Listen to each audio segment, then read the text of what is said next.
Unwritten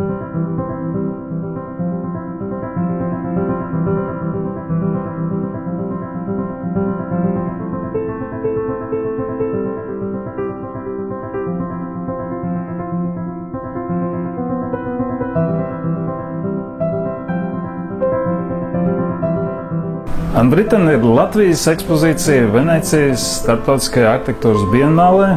Unwritten nozīmē neuzrakstītā grāmata par Latvijas pēckara modernismu arhitektūru.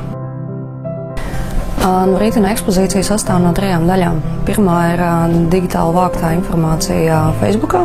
Nākamā daļa bija šīs digitālās ekspozīcijas atainojums analogā veidā, kas bija tieši atainots Venecijā. Un vēl papildus tika izdota grāmata. Tie atklājumi drīzāk ir tādi, ka lielākai daļai ēku nav zināma arhitekti. Viņi ir tie nezināmie varoņi, un pat ejot uz arhīvu, meklējot informāciju par kādu konkrētu objektu, nevienmēr tu atrod to autoru. Un tas ir tas pārsteigums, ka nav datu par šo periodu. Mēs visi zinām par Jūgenstilu, mēs visi zinām par klasicismu vai jebkuru citu stilu, bet pēckara modernismu arhitektūra ir ārkārtīgi nepētīts lauks. Lai būtu interese kaut ko izzināt, ir vajadzīgs arī tāds pozitīvs emocionāls grūdienis. Dizains ekspozīcijai sākās ar vienu teikumu – peldēties modernismu attēlu jūrā. Un tas tajā brīdī, kad mēs šo teikumu kāds izteica, mēs sapratām, ka mums ir šis digitālais mākonis jāpārvērš analogā mākonī.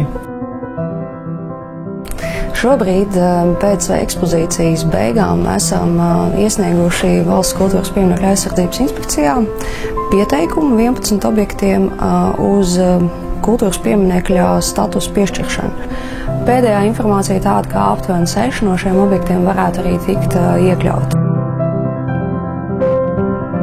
Arhitektūra savā būtībā, lai arī kā gribētos teikt, ka tā ir lielā māksla, viņa zināmā mērā tomēr robežojās ar apkalpojošo sfēru. Arhitektūra nav jānodala no ideoloģijas. Arhitektūra ir mūsu vēstures sastāvdaļa, viņai tādas pašas tiesības būt vai nebūt kā pieminekļiem, kā grāmatām, kas ir rakstītas dažādos laikos.